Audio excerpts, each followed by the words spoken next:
ಮೊದಲಿಗೆ ಮಾತಾಡ್ತೀನಿ ಅಂತ ಶ್ರೀ ಅಮಿತ್ ಶಾ ಜಿ ಅವರು ಹೇಳಿದ್ದಾರೆ.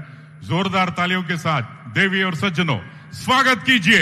Let's put your hands together and welcome Shri Amit Shah ji for his inaugural address.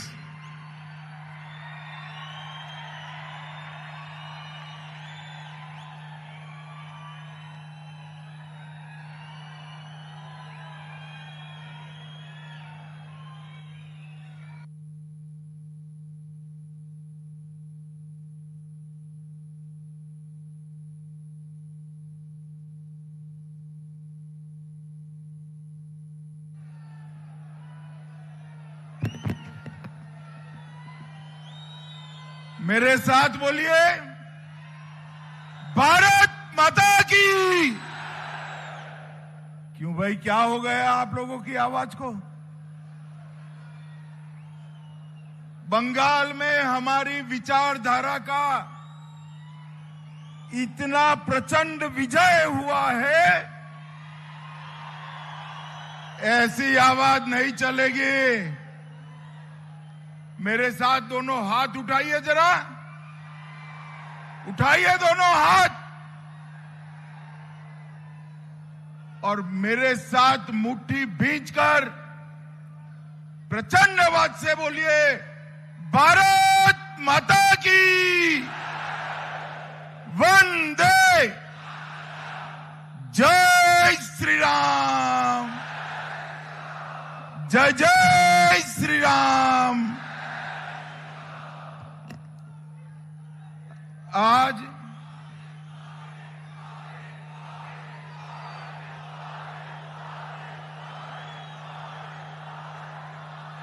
Bharat माता की, आज मैं भारतीय जनता पार्टी के करोड़ों कार्यकर्ताओं की ओर से भाजपा के वरिष्ठ नेता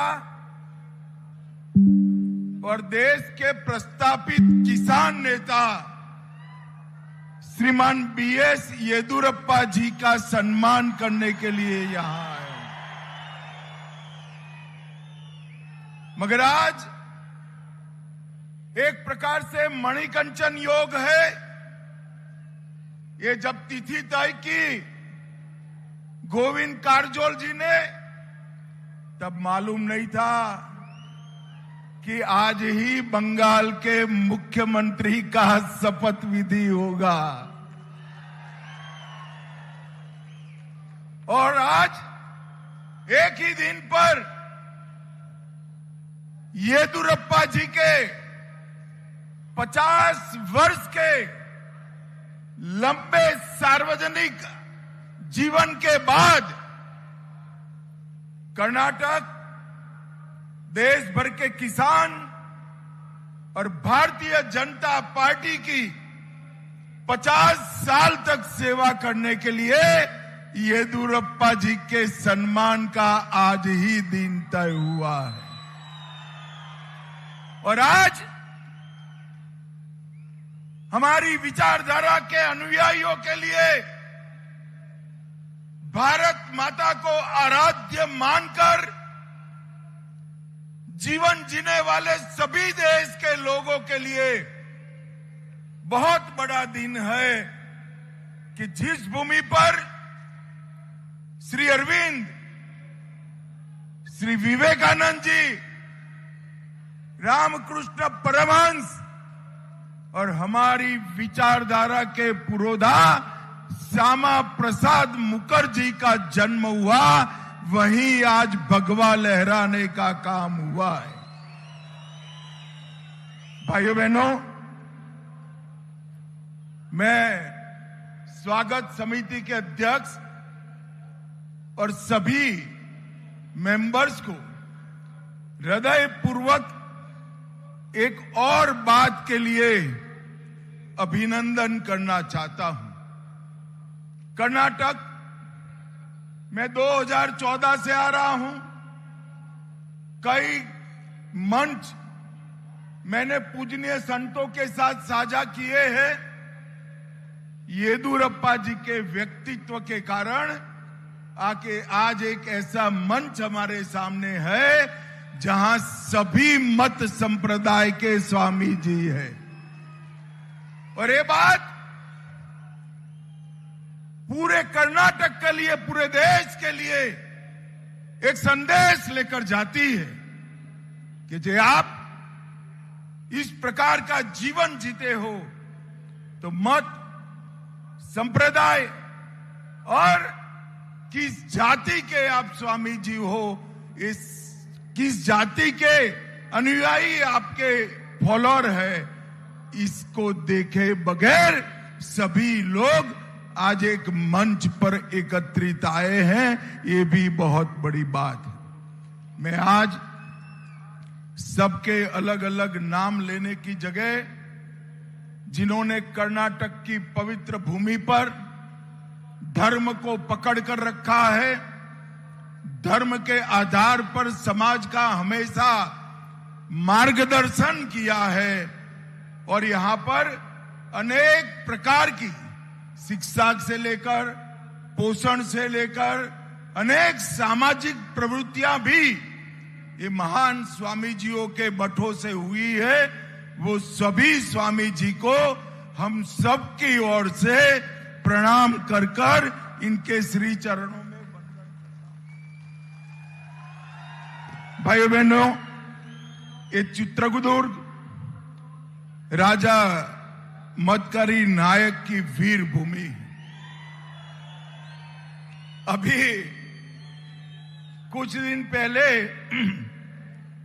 किस लोगों ने विवाद किया कि मैंने यहां स्मारक बनाने की बात की थी, स्मारक हुआ नहीं है।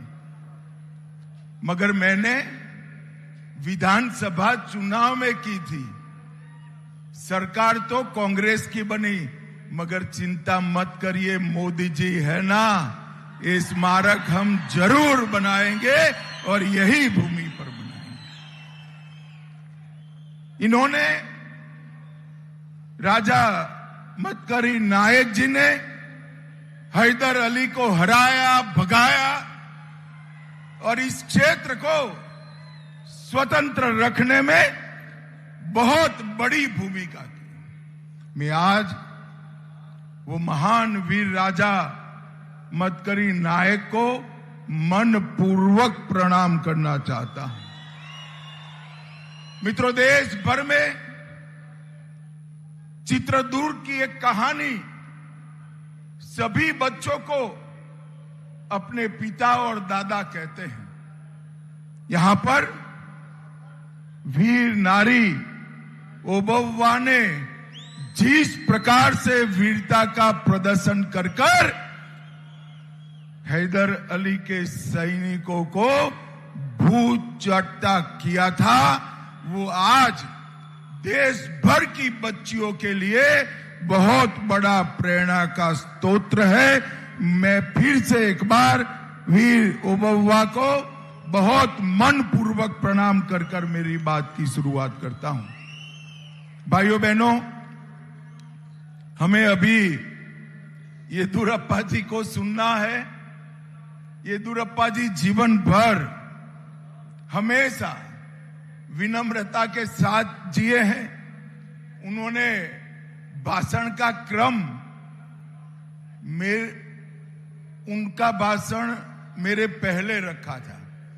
मैंने कहा है आज येदियुरप्पा का दिन है, येदियुरप्पा जी का भाषण मेरे बाद होगा और मैं अंत तक सुनूंगा भी।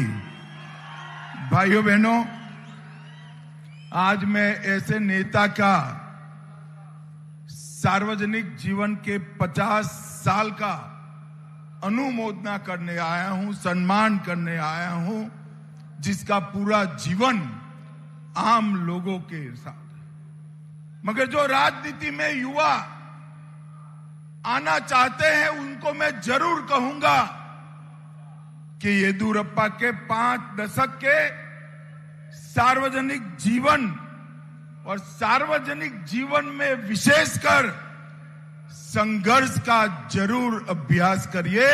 येदियुरप्पा जितना संघर्षशील नेता शायद पूरे दक्षिण भारत में कोई भी नहीं है। ये सब ने स्वीकारना पड़ेगा। इन्होंने भारतीय जनता पार्टी के माध्यम से काम करते करते ही जन सेवा ही प्रभु सेवा है, ये मंत्र को चरितार्थ करा और किसान का कल्याण ही राष्ट्र का कल्याण है, इस सूत्र को भी चरितार्थ करने का काम श्री येदियुरप्पा जी ने किया है। एक चावल मिल के अंदर क्लर्क की नौकरी करने वाले व्यक्ति ने अपने यशस्वी जीवन में चार बार कर्नाटक जैसे राज्य के मुख्यमंत्री बनने का सौभाग्य हासिल किया है। राजनीति में दो प्रकार के नेता होते हैं। एक नेता होता है जो रास्ता बना है वो रास्ते पर चलकर अपनी मजल पूरी करे, और जो दूसरा नेता होता है जो कुछ कर जाते हैं वो होते हैं कि अपना रास्ता खुद बनाकर दूसरों के लिए रास्ता बनाने का काम करे। श्री येदियुरप्पा का जीवन इसी प्रकार का जीवन है। एक साधारण युवक के रूप में शिकारीपुरा से जब उन्होंने यात्रा शुरू की, उनके पास कोई बैकग्राउंड, राजनीतिक बैकग्राउंड नहीं था। एक साधारण व्यक्ति नैतिकता के सहारे आइडियोलॉजी को आगे कर किस प्रकार से आगे बढ़ सकता है, उसका उदाहरण श्रीमान येदियुरप्पा है। उनकी इच्छा शक्ति, संघ के संस्कार और राष्ट्र ही सर्वोपरि है, ये उनका विचार पूरा जीवन का ध्रुव वाक्य रहा। 83 में वो पहली बार शिकारीपुरा से विधायक बने और उनका जीवन बंद एसी कमरों में बैठकर फाइलें क्लियर करने में नहीं गया। गांव स्टेट ट्रांसपोर्ट की बस, कुछ न मिला तो साइकिल पर भी येदियुरप्पा ने पूरे कर्नाटक का दौरा कर यहां भारतीय जनता पार्टी को मजबूत किया। बगैर हुक्म का आंदोलन जब उन्होंने चालू किया, भूमिहीन किसानों को जमीन का हक दिलाने के लिए, तब काफी लोगों को लगता था कि ऐसे आंदोलनों से कांग्रेस जैसी मजबूत पार्टी का क्या हुआ। मगर उन्होंने हजारों किलोमीटर पद यात्राएं कर किसानों के मन में अपने अधिकार को प्राप्त करने की एक अहलेक जगाई और वहीं से येदियुरप्पा जी किसान नेता के रूप में जाने गए। 75 में आपातकाल के खिलाफ संघर्ष में भी मुखर कर हिस्सा लिया। शिवमोगा और बेल्लारी की जेल में रहे और लोकतंत्र की ये लड़ाई में येदियुरप्पा जी ने युवा अवस्था में ही बहुत बड़ा योगदान दिया। मित्रों, येदियुरप्पा जी के साथ मैंने 3 चुनाव में प्रचार किया है। मैं आज के युवा कार्यकर्ताओं को कहना चाहता हूं, इनके पॉकेट में एक छोटी सी डायरी रहती है। कोई भी मिलने आता है तो समस्या और उसका नाम वो डायरी में कन्नड़ भाषा में खुद ही लिखते हैं और ये संपर्क सूत्र मेरे जैसे कार्यकर्ताओं को भी सीखने का काम कर रहा है। हम सब के लिए छोटी समस्या के लिए किस प्रकार से जवाबदेही के साथ एक जन नेता काम करता है, ये येदियुरप्पा जी ने बहुत बड़ा उदाहरण दिया। जब भी भारत का राजनीतिक दलों का इतिहास कोई लिखेगा, भारतीय जनता पार्टी का इतिहास लिखेगा, तो दक्षिण भारत में भाजपा को आगे बढ़ाने वाले नेता में येदियुरप्पा जी का नाम निश्चित रूप से सुवर्ण अक्षरों से लिखा जाएगा। भाइयों बहनों, जब जनसंघ बना, भाजपा बना, तब एक विचार प्रचारित किया गया कि दक्षिण में कभी भाजपा आगे नहीं बढ़ सकती है। और येदियुरप्पा जी ने दक्षिण में भी पहले उप मुख्यमंत्री और फिर मुख्यमंत्री बनकर दक्षिण के लिए भारतीय जनता पार्टी के दरवाजे खोलने का काम श्रीमान येदियुरप्पा ने किया।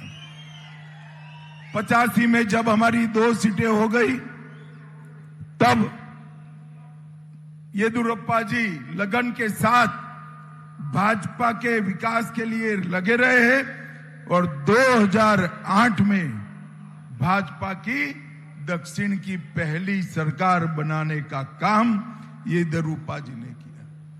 मित्रों, मैंने विधानसभा चुनाव में कर्नाटक का बहुत डिटेल दौरा किया है।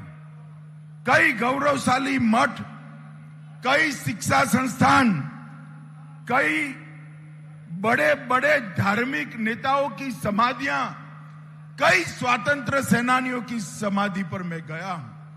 हर जगह पे येदियुरप्पा जी ने अपने मुख्यमंत्री के काल में शासन के माध्यम से व्यवस्था करने का काम येदियुरप्पा जी ने किया।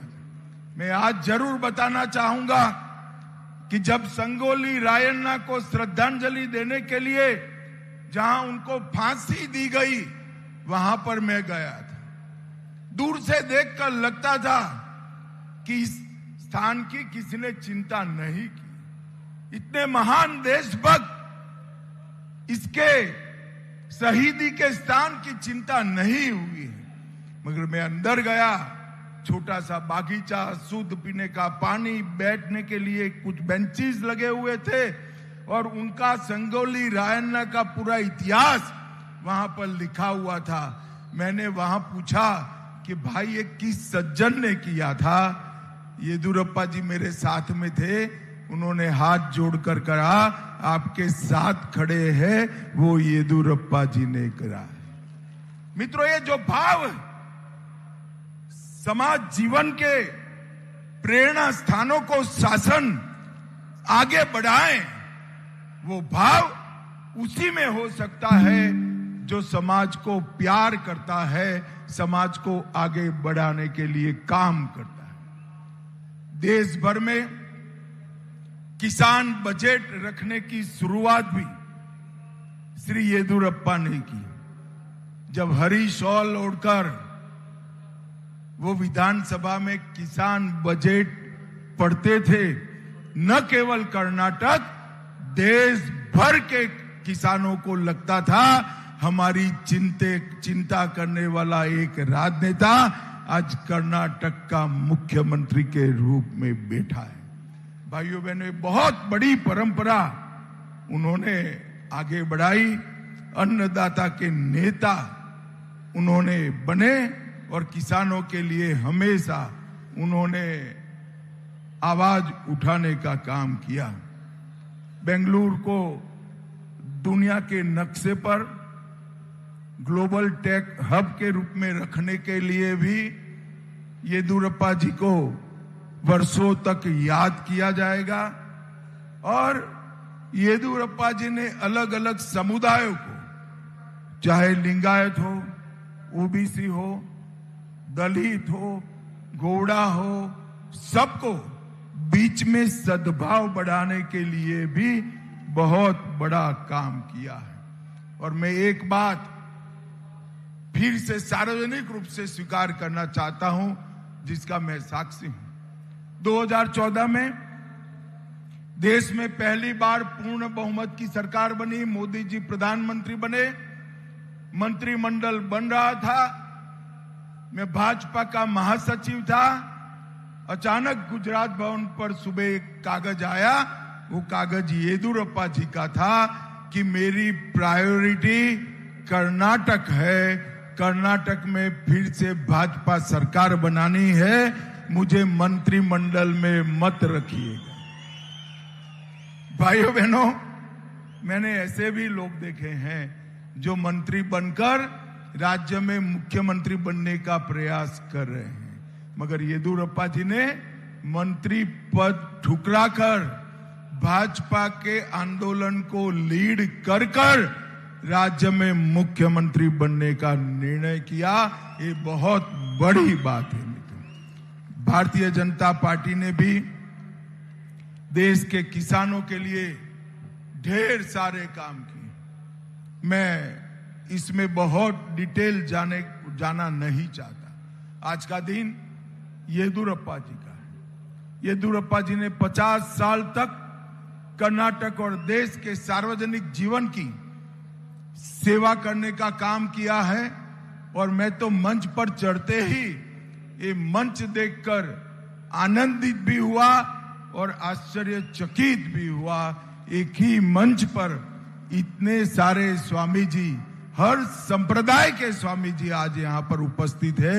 ये येदियुरप्पा जी के प्रति सबका सम्मान कितना है इसका परिचायक है। मैं येदियुरप्पा जी को अंत में बहुत बहुत शुभकामनाएं देना चाहता हूं। आप शतायु हो, आपका स्वास्थ्य अच्छा रहे और लंबे समय तक आप कर्नाटक भारतीय जनता पार्टी का मार्गदर्शन करते रहे, यही मेरी शुभकामना है। और जो युवा कार्यकर्ता किसी भी दल के हो जो राजनीतिक क्षेत्र में काम करना चाहते हैं, वो सभी को भी मैं अपील करना चाहता हूं कि येदियुरप्पा के जीवन से हम सबको जरूर कुछ न कुछ सीखना चाहिए। ये अपील कर मेरी बात को, वाणी को विराम देना चाहता हूं। और अंत में इतना बड़ा समुदाय येदियुरप्पा जी के स्वागत के लिए यहां आया है और देश भर की जनता के मन में भी बंगाल में भगवा लहराने का परम आनंद है। मैं आज कर्नाटक के चित्रदुर्ग में इकट्ठा हुए सभी लोगों की ओर से बंगाल की जनता को हृदय पूर्वक नमन, प्रणाम और धन्यवाद कर मेरी बात को समाप्त करता हूं।